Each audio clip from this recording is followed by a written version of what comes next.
একদিকে ভারতের পররাষ্ট্রমন্ত্রী এস জয়শঙ্কর বলছেন সম্পর্কের পরীক্ষা দিতে হবে, আর অন্যদিকে কলকাতায় এই হোটেল পাড়ায় বাংলাদেশি পর্যটকরা তারা পরীক্ষা দিচ্ছেন নিরাপত্তা, তারা পরীক্ষা দিচ্ছেন আশ্রয়হীন হয়ে যাওয়ার। ভারত বাংলাদেশের চলমান সম্পর্ক যা শুরু হয়েছিল 2024-এর 5 আগস্টের পর থেকে, সেই সম্পর্কের গতি প্রকৃতি নিয়ে নতুন করে আর বলার অপেক্ষা রাখেন। তারপর কি দাঁড়ালো? তারপর দাঁড়ালো বাংলাদেশের নতুন প্রধানমন্ত্রীর দিল্লি সফর নিয়ে বড় সড়ো প্রশ্ন, তিনি যাবেন কি যাবেন না, এবং সেই সফরকে সামনে রেখে দুটো প্রশ্ন আনা হলো। একটি প্রশ্ন, শেখ হাসিনাকে প্রত্যর্পণ করা হবে কি হবে না, এবং শহীদ হাদির হত্যা মামলায় যে দুজন ধরা পড়েছে ভারতে, সেই প্রশাসন তাদেরকে বাংলাদেশে ফেরাবে কিনা। তো সঙ্গত কারণেই এই বিষয় নিয়েও যখন দুই দেশের কূটনীতিকরা, আলোচক সমালোচক, মিডিয়া, ডিজিটাল মিডিয়া, টেলিভিশনের টক শো উত্তপ্ত হচ্ছিল, ঠিক তখনই ঘটে গেল এক মর্মান্তিক অগ্নিকাণ্ডের ঘটনা। আমি এই মুহূর্তে যেখানটা দাঁড়িয়ে রয়েছি সেটি মির্জা গালিব স্ট্রিট, এবং আমার পেছনে যে ভবনটি রয়েছে এই ভবনটি অকুস্থল,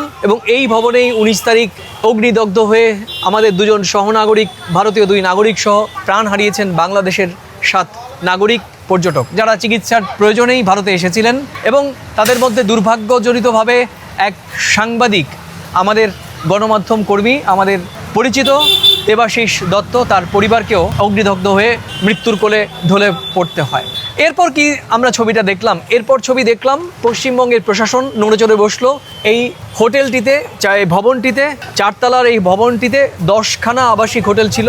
এই প্রত্যেকটি আবাসিক হোটেলকে সিলগালা করা হলো, অবশ্য শিখাইনকেও। এবং তারপর কি হলো অগ্নিমিত্রা পাল, আমাদের পৌর এবং নগর উন্নয়ন মন্ত্রী, তিনি সশরীরে এই এলাকা চষে বেড়ালেন এবং একে একে ধরে ধরে এখনো পর্যন্ত 17টি আবাসিক হোটেলকে কাগজপত্র না থাকার জন্য বন্ধ করেছেন। 50টিরও বেশি হোটেলকে শোকজ করা হয়েছে এবং তদন্ত চলছে। এখনও আমরা যখন এই টকশো রেকর্ড করছি তখনও কলকাতা পৌরসভার ফায়ার, সিএসসি, কলকাতা পুলিশের একটি ভিজিলেন্স টিম, তারা কিন্তু মাঠে সক্রিয় রয়েছেন। সুতরাং সব কিছু মিলিয়ে একদিকে আমাদের পররাষ্ট্রমন্ত্রী এস জয়শঙ্কর, তিনি অত্যন্ত পজিটিভ, গতকালকে তার বক্তব্য ইতিবাচকভাবে।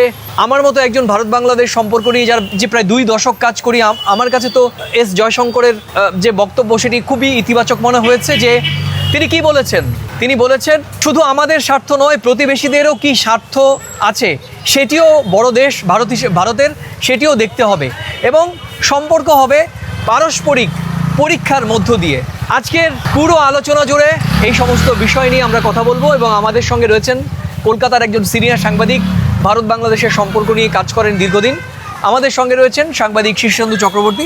শীর্ষেন্দু চক্রবর্তী, আপনাকে প্রথম কলকাতার স্ক্রিনে স্বাগত। শীর্ষেন্দু, আপনি 19 তারিখের পর থেকে অনেকবার এসছেন। আগে বলবো কূটনৈতিক কুটকাচালি ছেড়ে আপনার আজকের এই মার্কুইস স্ট্রিটের ছবিটা আপনি কিভাবে দেখছেন, মানে কিভাবে আপনি আপনার দর্শকদের ব্যাখ্যা করবেন? দেখুন, যেটা সবার আগে বলতে হয়, যখন আমি হেঁটে আসছিলাম, মানে পার্ক স্ট্রিট মেট্রো থেকে নেমে হেঁটে আসছিলাম, একের পর এক লোক ট্রলি নিয়ে চলে যাচ্ছে। তাদেরকে বলে দেওয়া হয়েছে যে কাল মানে সোমবার 24 তারিখ বেলা 12টার মধ্যে প্রায় 90% হোটেল বন্ধ করে দেওয়া হবে, বন্ধ হয়ে যাবে। ফলে তারা কোথায় থাকবেন? কিছুক্ষণ আগে কথা বলছিলাম অনেকের সঙ্গে, তারা বলছেন যে কালকে রাত্রির মানে সোমবার রাতের ট্রেন, দুপুরবেলা ছাড়তে বলে যে হোটেল, হয়তো হাওড়া স্টেশনে থাকবেন বা শিয়ালদা স্টেশনে থাকবেন বা কিছু থাকবেন, এর অনিশ্চয়তা। আজকে হোটেল বন্ধ হচ্ছে, কালকে তারা কোথায় গিয়ে থাকবেন কোনো ঠিক নেই, আগামী দিনে কোথায় থাকবেন ঠিক নেই। এটা গেল শুধু হোটেলের কথা। বাকি যে দোকান, অনেক দোকান বন্ধ হচ্ছে, ব্যবসা বন্ধ হয়ে যাচ্ছে, বন্ধ রাখতে বলছে, কবে খুলবে কোনো ঠিক নেই। এই যে একটা অনিশ্চয়তা, যেখানে প্রায় 1-1.5 বছর বন্ধ থাকার পর আস্তে আস্তে 1-1.5 বছর নয়, ঠিক আমি একটু আপনার সঙ্গে যোগ করছি। কোভিড পরবর্তীতেই এক ধরনের একটা সংকট চলছিল, মানে কোভিডের পর আমরা দেখেছি যে কোভিডের পর থেকে একটা সংকট চলছিল, তারপর দুই দেশের রাজনৈতিক চাপানোতর তো চলছেই। বলুন। মানে আমি কোভিডের পরবর্তীকালে কিছুটা মানে বাতাবরণ হালকা হয়, মানুষ আসেন। আমি বলছি 24-এর আন্দোলনের পর থেকে কিন্তু আসা বন্ধ হয়ে গেছিলো, ভিসা বন্ধ হয়ে গেছিলো, শুধুমাত্র মেডিকেল ভিসা নিয়ে কিছু লোক আসছিলেন। তারপর যখন মানে পর্যটন ভিসা দেওয়া শুরু হলো, আস্তে আস্তে লোক আসছেন, মানে সবে আসা শুরু হয়েছে, সেই সময় এর ঘটনা ঘটলো। এবং মনে হয় যে সরকারের যদি আরেকটু সদিচ্ছা দেখাতে পারতেন যে এই মানুষগুলো কোথায় থাকবেন, দুম করে বন্ধ করে দেওয়ার একটা বিকল্প। প্রতিটা ক্ষেত্রে এই সরকার একটা কিছু করছে, কিন্তু তার বিকল্প থাকছে না। এই মানুষগুলোর তো বিকল্প দরকার হয়। ঠিক একই জিনিস এইখানে হোটেলের ক্ষেত্রেও হচ্ছে, বন্ধ করা হচ্ছে। হ্যাঁ, ঠিক আছে, লাইসেন্স ছিল না, এত বছর ছিল না, কোনো সরকার দেখেনি, দুর্নীতি হয়েছে, বন্ধ হচ্ছে। আজকে যারা এসছেন তাদের জন্য কী হবে, বাংলাদেশের মানুষের কাছে কী বার্তা যাচ্ছে, এইটা বোধহয় সরকার দেখলে ভালো হতো। মানে দুই দেশের সম্পর্কের ক্ষেত্রে একটা ভালো বার্তা তৈরি হতো, সেই জায়গাটা কোথাও গিয়ে একটা ধাক্কা খাচ্ছে। মানে এই যে এস জয়শঙ্কর গতকালই দিল্লিতে বলছিলেন প্রশ্নের উত্তরে যে ভারত এবং বাংলাদেশের মধ্যে যে সম্পর্কের পরীক্ষা দিতে হবে, এবং এই পরীক্ষার ক্ষেত্রে শুধু ভারতকে নয় বাংলাদেশকেও বুঝিয়েছেন। এবং শুধু তাই নয়, এই যে আমি যেটা বলছিলাম, এই যে কূটনৈতিক যে উদ্যোগটা আমরা দেখেছি যে 2024-এর পর একটা চাপানোতর শুরু হলো ডাক্তার ইউনূসের সরকারের সঙ্গে, প্রায় কার্যত মুখ দেখা দেখি বন্ধ ছিল। এবার 26-এ তারেক রহমান সরকার আসার পর আমরা ইতিবাচকভাবে এগিয়ে গিয়ে সম্পর্ক তৈরি করার চেষ্টা করলাম, এবং বাংলাদেশের প্রধানমন্ত্রীকে আমরা দ্বিপক্ষীয় সফরে ডাকলাম। বাংলাদেশ থেকেও কিছু শর্ত আরোপ করা হলো। এই চেষ্টাটা তো দুই দেশের সাধারণ মানুষের জন্যই করা হচ্ছে অবশ্যই। এবং আপনি যেটা বললেন সেটা হচ্ছে এই মানুষগুলোর জন্য, আঘাতপ্রাপ্ত হলো। এই মানুষগুলোর জন্যই তো করা হচ্ছিল। তাহলে আপনি যেটা বলছেন যে তাহলে ভুল বার্তা যাবে একদম। এবং আঘাতপ্রাপ্ত হলে এই মানুষগুলোই যারা চিকিৎসার জন্য এসেছিলেন, কলকাতার একাধিক হাসপাতালে তারা চিকিৎসা করতেন, পশ্চিমবঙ্গের বাইরে হাসপাতালে চিকিৎসা করতে যেতেন, এখানে থাকতেন। এবং যে আপনি শুরুর সময় বলছিলেন আপনার ভূমিকায় যে দেবাশিস দত্তের কথা, সেই দেবাশিস বাবুও কিন্তু সেই চিকিৎসা সংক্রান্ত কাজেই এসেছিলেন, কলকাতায় ছিলেন, তারপরে ব্যাঙ্গালোরে গেছিলেন, তারপরে কলকাতায় ছিলেন, মানে কলকাতায় উনি আসেন। এই জায়গাটা অনিশ্চয়তা তৈরি হলো, কোথায় থাকবেন, কি করবেন, একটা ঘটনা ঘটেছে, ভালো নয়, সেটাকে ওভারকাম করে এগিয়ে যাওয়া উচিত ছিল, না করে সেটা বন্ধ করে দেওয়া হচ্ছে। মানে মানুষের কাছে, মানে যেটা বললেন যে বিকল্প না করে বন্ধ চিহ্নিত করেই কোনো একটা সিদ্ধান্ত নেওয়া হয়েছে। তাহলে ভারত বাংলাদেশের সম্পর্কের এক্ষেত্রে বিকল্প কি আছে? ধরুন দুটো শর্ত আমাদের এখানে রাখা হয়েছে তারেক রহমানের দিল্লি সফর নিয়ে। সেই শর্ত দুটো কি? শেখ হাসিনার প্রত্যর্পণ এবং শহীদ হাদির হত্যা মামলার দুজনকে যে অ্যারেস্ট করা হয়েছে তাদেরকে ফিরিয়ে দেয়। বিকল্প কি আছে? দেখুন, একটা জিনিস আপনি বারবার মনে রাখবেন যে হাসিনার প্রত্যাবর্তন বা প্রত্যর্পণ যাই বলুন না কেন, যেটাই হোক না কেন, সেক্ষেত্রে কিন্তু বাংলাদেশ এবং ভারত, মানে দিল্লি এবং ঢাকা দুজনেই বারবার বলেছে এটা একটা ইস্যু কিন্তু একমাত্র নয়। ফলে এরা কিন্তু দুই দেশই বিকল্প রাস্তাটা খুলে রেখেছিল। তাহলে সেইটা নিয়ে কথা হলো না কেন? হাদি হত্যাকাণ্ডের দোষীদের ফিরিয়ে দেওয়া, বিচার করা, সেটাও আরেকটা, মানে 10টা যদি দুই দেশের সম্পর্ককে ভালো করার বিষয়ে থাকে, তার মধ্যে এটা দুটো ছিল, আরও 8টা আলাদা ছিল। তা সেইগুলোকে দিল্লি এবং ঢাকা গুরুত্ব দিচ্ছে না কেন? হয়তো এক হাতে তালি বাজে না। দিল্লিরও যেমন এগিয়ে আসা উচিত ছিল, বারবার ধরে একটা জায়গায় আটকে না থেকে, ঢাকারও এগিয়ে আসা উচিত ছিল। আর এই যে এগোনোটার, এগিয়ে নিয়ে যাওয়ার কাজটা কিন্তু বারবার করে থাকেন সাধারণ মানুষ। এই যে কলকাতার ঘটনা, হয়তো সংখ্যাটা কম হতে পারে, 7জন 8জন হতে পারে, 700-800 নয়, কিন্তু যে কোনো মানুষের মৃত্যুই আতঙ্কের, ভয়ের, দুঃখে। আর এই আতঙ্ক, ভয়ের, দুঃখের মৃত্যুটাকে তারা কোথায় যাবেন, তারা পরবর্তী যে মানুষগুলো রয়েছেন তাদের নিরাপত্তা, সেটাও যেন আরও আতঙ্ক, আরও দুঃখ বাড়িয়ে দিল। ফলে একটা দুঃখ ছিল, একটা কষ্ট ছিল, আর একটা আতঙ্ক, দুঃখ এর সঙ্গে যোগ হচ্ছে। মানে যারা রয়েছেন এখানে, যারা এসেছেন, তারাও একটা আতঙ্কে রয়েছেন এবং সবচেয়ে অনিশ্চয়তা। আমার সঙ্গে কয়েকজন কিছুক্ষণ আগে কথা হলো, তারা প্রত্যেকেই বলছিলেন যে আমি 5টি হোটেল পরিবর্তন করেছি, এটা 6ষ্ঠ হোটেল যেখানে এলাম, এবং আসার 1 ঘন্টার মধ্যে আমি এখান থেকে লাগেজও রাখতে পারিনি। আমাকে নোটিশ দিয়ে বলা হলো যে কালকে দুপুর 12টার মধ্যে ভ্যাকেন্ট করে দেওয়ার। পঞ্চম হোটেল, আপনি এখানে পঞ্চম হোটেল মানে চেঞ্জ করে এবার কোথায় যাবেন? এবার কোথায় যাবে এখন খোঁজ নিতে হবে, খোঁজ নিয়ে দেখতে কোথায় গেলে নিরাপদ, মানে এই যে অবস্থার মধ্যে পড়েছি, এই থেকে পরিত্রাণ পাওয়া যায় সেই এলাকার দিক। আর কোন এলাকায় হোটেল আছে না আছে তাও তো জানি না। প্রিয় দর্শক, আপনাদের কাছে আমার প্রশ্ন যে এই চলমান ভারত এবং বাংলাদেশের মধ্যে সম্পর্কের দুই দেশের কূটনীতিকরা চেষ্টা করছেন। আমাদের দেশের পররাষ্ট্রমন্ত্রী অত্যন্ত দুধে এস জয়শঙ্কর গতকাল কথা বলেছেন, এই কথার অত্যন্ত তাৎপর্য রয়েছে, ডিপ্লোম্যাটিক ভ্যালু রয়েছে, সম্পর্কের পরীক্ষা, সেই কথাটি একটি অত্যন্ত তাৎপর্যপূর্ণ এবং ডিপ সেন্স। সেই সম্পর্কের পরীক্ষা দিতে গেলে শুধু ঢাকা, দিল্লির পররাষ্ট্র মন্ত্রণালয়ের এই দুই শীর্ষ কর্মকর্তাদেরই কিন্তু এগিয়ে আসতে হবে না, এগিয়ে আসতে হবে এই লো প্রোফাইল প্রশাসনকেও, একেবারে নিচু স্তরের প্রশাসনকেও, পৌরসভার একজন আধিকারিককেও, ভারতীয় একজন দোকানদারকেও, বাংলাদেশের একজন পর্যটককেও, সকলের সমন্বিতভাবেই এখানে ইতিবাচকভাবে এই দুই দেশের ঢাকা এবং দিল্লির কূটনীতিকদের সঙ্গে সমস্বরে কথা বলতে হবে। তবেই কিন্তু মানে হাতে হাত মিলিয়ে কাজ করতে হবে। এবং তবেই কিন্তু সম্পর্কের পরীক্ষা মানে যেটি বললেন কোনো জায়গায় আমাদের পররাষ্ট্রমন্ত্রী যেটা বলেছেন যে দুই দেশের সম্পর্কের পরীক্ষা দিতে হবে, সেটাই হবে। আমি আসবো এখন। প্রিয় দর্শক, আপনারা দেখছেন প্রথম কলকাতায় আজকে বিশেষ পর্ব, এবং আমাদের সঙ্গে রয়েছেন বিশিষ্ট সাংবাদিক, ভারত বাংলাদেশের বিশ্লেষক শীর্ষেন্দু চক্রবর্তী। আমরা এই মুহূর্তে রয়েছি গত 19 তারিখ যে দুর্ঘটনাটি ঘটেছিল, যেই ভবনে দুর্ঘটনাটি ঘটেছিল ঠিক ভবনের সামনে। আমাদের আলোচনার বিষয় আজকে অনেকগুলো, তার মধ্যে এস জয়শঙ্করের গতকালের বক্তব্য, এবং অবশ্যই আজকে এই কলকাতার মার্কুই স্ট্রিট, যেখানে বাংলাদেশি অধ্যুষিত এলাকা, সেখান থেকে অনেক বাংলাদেশি পর্যটকরা তারা মানে আশ্রয়হীন হয়ে পড়েছেন। এই শব্দটি আমি সচেতনভাবে ব্যবহার করলাম, আশ্রয়হীন কেন। তারা প্রথমে একটি হোটেলে গেলেন, সেখান থেকে কিছুক্ষণ পর নোটিশ দেওয়া হলো যে এই হোটেলের সঠিক কোনো কাগজপত্র নেই, ফায়ারের লাইসেন্স নেই, সিএসসির কোনো বৈধ নোটিশ নেই, বিল্ডিং প্ল্যান ঠিকঠাক মতো নেই, এবং পরিবেশ অধিদপ্তরের কোনো ছাড়পত্র নেই। এই সব মিলিয়ে এই যে এতগুলো নেই, তারপর আবার নতুন করে আতঙ্ক, তাদেরকে বেরিয়ে যেতে হলো, এবং তারপর অন্য একটা আবাসিক হোটেলে আবার এই একই রকম দৃশ্য। তো সব মিলিয়ে একটি চরম মানবিক সংকট, যেটা আমি আমার আগের ভিডিওতে দেখিয়েছি। আমি শীর্ষেন্দুকে বলবো, শীর্ষেন্দু, আমরা শুধু সমালোচনাই করছি, সঙ্গে আমরা চেষ্টা করছি যে একটা পথ দেখানোর জন্য কি হতে পারে এই মুহূর্তে আমাদের এই ছোট চ্যানেল বা আমাদের যারা দর্শক, তাদের মধ্যে আমরা কি বলবো, কি বার্তা দিতে চাই। দেখো, একটা জিনিস যে এখানকার মানুষ কোথায় যাবেন, সবার কাছে এটাই বড় প্রশ্ন ছিল। বেআইনি হোটেল 17, 18, 19, 20টা বেআইনি হোটেল রয়েছে। এই সরকার দেখেছেন, খুব ভালো কাজ। 100 বার বলছি, একে সমর্থন করছি, এটাকে বন্ধ করা এতদিন ধরে, এত বছর ধরে চলে এসছে। কি করে চলে এসছে, কারা চলে এসছে আমরা জানি না, কাদের ব্যর্থতা, অবশ্যই সরকারের, অবশ্যই পুরসভার ব্যর্থতা চলে এসছে, সেটা বন্ধ করা হচ্ছে। সরকারের ইতিবাচক পদক্ষেপ সমর্থনযোগ্য। একই সঙ্গে এটা একটা বিকল্প হিসেবে পড়া উচিত ছিল, যেগুলো এই মানুষগুলো যেখানে রয়েছেন তাদেরকে আরেকটা জায়গায় নিয়ে গিয়ে তাদের টাকাটাকে সুনিশ্চিত করা এবং নিশ্চিত করা, সেটাও তো এই সরকারেরই দায়িত্ব ছিল। বেআইনি হোটেলগুলো যখন বন্ধ করা হলো, এই এলাকার বন্ধ করা হচ্ছে, লাইসেন্স দেওয়া হবে, দেখা হবে। গোটা কলকাতায় তো সুন্দর জায়গা ছিল, তাদেরকে বলা হচ্ছে হোটেল বন্ধ, আপনারা খুঁজেন। এইখানে হোটেল বন্ধ, এই দামের আরও অনেক জায়গার ব্যবস্থা রয়েছে।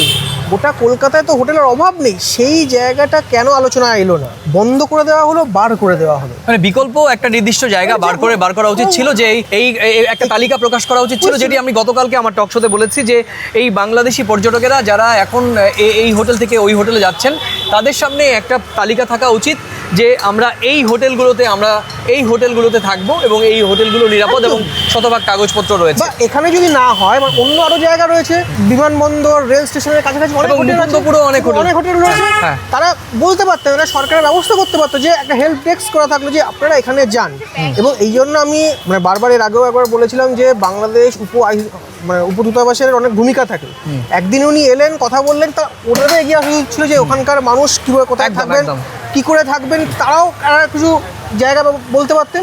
সেই জিনিসগুলো বোধহয় গত 4-5 দিনে তুমি যেটা বলতে চাইছিলে, যে সেটা হচ্ছে যে অবশ্যই স্থানীয় প্রশাসনেরই মূল ভূমিকা, কারণ তাদেরই নিরাপত্তা নিশ্চিত, আবাসন সমস্যা বাকি। কিন্তু বাংলাদেশের স্থানীয় যারা দূতাবাসের কর্মকর্তা রয়েছেন, তারাও এই সরাসরি তাদের এই দুঃখ দুর্দশা স্থানীয় প্রশাসনকে তারা যদি নিজেরা তাদের চিঠি চালাচালের মাধ্যমে তাদের নিজস্ব ডিপ্লোম্যাটিক যে চ্যানেল রয়েছে, সেই চ্যানেলে ঠিকঠাক মতো জায়গায় পৌঁছে দিতেন, তাহলে হয়তো বিষয়টি একটা ভালো জায়গায়, ইতিবাচক জায়গায় পৌঁছে। কিন্তু এটা মনে রাখবেন যে এখানে পশ্চিমবঙ্গে, কলকাতায় বাংলাদেশের যে নাগরিকরা আসেন, তাদের প্রথম এবং প্রধান অভিভাবক কিন্তু উপদূতাবাস। সরকার আছে, পশ্চিমবঙ্গ সরকার আছে, পশ্চিমবঙ্গ পুরসভা আছে, এখানকার মানুষ রয়েছেন, সবাই রয়েছেন। কিন্তু তারা যখন কোনো বিপদে পড়েন, সরাসরি প্রথম যোগাযোগ করেন উপদূতাবাসের সঙ্গে। সেদিনকের ঘটনায় কিন্তু প্রথম যিনি নতুন দায়িত্বপ্রাপ্ত ডেপুটি হাইকমিশনার, উনি খুবই ইতিবাচকভাবে এগিয়ে এসেছেন। এবং শুধু তাই নয়, আমি বলবো, যেটি দর্শকদের আমি বারবার বলেছি, যে কলকাতায় বাংলাদেশ উপ হাইকমিশন এই গোটা ঘটনাটি যেভাবে খুব সফটলি, মানবিকভাবে এবং ডিপ্লোম্যাটিক চ্যানেলে যেভাবে হ্যান্ডেল করেছে, যত দ্রুততার সঙ্গে, সীমাবদ্ধতা ছিল, কারণ এই কাগজপত্রগুলো বাংলাদেশ উপ হাইকমিশন থেকে হয় না। এখানে আরও 3টে সরাসরি মন্ত্রণালয় যুক্ত ছিল। সেই কাগজপত্র ক্লিয়ারেন্স পাওয়ার পরই, এখান থেকে যে সার্টিফিকেট দেওয়ার পরই, চূড়ান্ত এনওসি দেওয়ার পরই বডিগুলো সেখানে গেছে। তবুও তাদের যে সামগ্রিকভাবে ব্যবস্থাপনা, সেটি অবশ্যই প্রশংসা প্রশংসার দাবি রাখে। এখন তুমি যেটা বলছো যে এই বাকি সংকটটি যাতে কিভাবে এটা মোকাবেলা করা যায় হাত মিলিয়ে সেই করলে ভালো বিষয়টিও হতো। আমরা দেখবো। আচ্ছা, শেষ করব, আমি তোমাকে শেষ প্রশ্ন করছি শীর্ষেন্দু। আমাদের গতকালকে পররাষ্ট্রমন্ত্রী এস জয়শঙ্কর যেভাবে বললেন, ওনার ডিপ্লোমেসি একটা পরীক্ষিত ডিপ্লোমেসি। উনি ভারত বাংলাদেশের সম্পর্ক নয়, উনি কিন্তু শুধু বিদেশের বিভিন্ন দেশের সঙ্গে, আমাদের সঙ্গে রাশিয়ার তেল নিয়ে মার্কিন যুক্তরাষ্ট্রের চোখ রাঙানি, পাকিস্তানের সঙ্গে অপারেশন সিঁদুর এবং বালুচিস্তান ইস্যু, আফগানিস্তানের সঙ্গে ডিল করা, এবং বলবো যে 24-এর পর যেভাবে যে ডিপ্লোমেসি, আমাদের ম্যাচিওর ডিপ্লোমেসি আমরা দেখেছি, ভারত নিঃসন্দেহে বলার অপেক্ষা রাখে না। ডিপ্লোমেসি এখন যেভাবে যাচ্ছে ঠিক আছে, কিন্তু কোথাও গিয়ে কি মনে হয় যে আমাদের এত সুন্দর ডিপ্লোমেসি, ফরেন পলিসি প্রতিবেশী দেশগুলোর সঙ্গে আলাদা আলাদাভাবে ডিজাইন করা আছে, সেই ক্ষেত্রে বারবার ধাক্কা খাওয়ার কারণটা কি? যেখানে এস জয়শঙ্করের মতো একজন দুধে কূটনীতিক রয়েছেন, তিনি এখন পররাষ্ট্রমন্ত্রীও। দেখো, এই কথা বলতে গেলে প্রথমে এটা বলতে হয়, কিছুদিন সপ্তাহ দেড়েক আগের কথাই বলছি, আরেকজন কূটনীতিক এবং রাজনৈতিক নেতা 2-3 জন বলছিলেন একটা গল্প করতে করতে যে এখন ভারতের কূটনীতি অনেক ক্ষেত্রে, অনেক দেশের অনেক ক্ষেত্রে তার মধ্যে রাজনীতি যুক্ত হয়ে পড়ছে। এই যে কূটনীতির মধ্যে রাজনীতি যুক্ত হয়ে পড়ছে, যারা কূটনৈতিকভাবে কাজটা করেন তারা কোথাও গিয়ে রাজনীতির দ্বারা প্রভাবিত হচ্ছেন, ডিস্টার্ব হচ্ছেন। মানে তুমি কি বলতে যাচ্ছ যে এই ডিপ্লোম্যাটিক চ্যানেলে কোথাও গিয়ে পলিটিক্যাল চ্যানেল ইন্টারফেয়ার করছে? এই যে ইন্টারফেয়ার করছে, এই জন্য কিন্তু যেটা এতদিন কূটনীতি হতো, ব্যক্তি মানুষটা তো ঠিক আছে, কিন্তু চারপাশে যারা রয়েছেন তারা রাজনৈতিক নেতা, রাজনৈতিক নেতৃত্ব, তারা তাদের মতন করে তার উপর চাপ সৃষ্টি করছেন।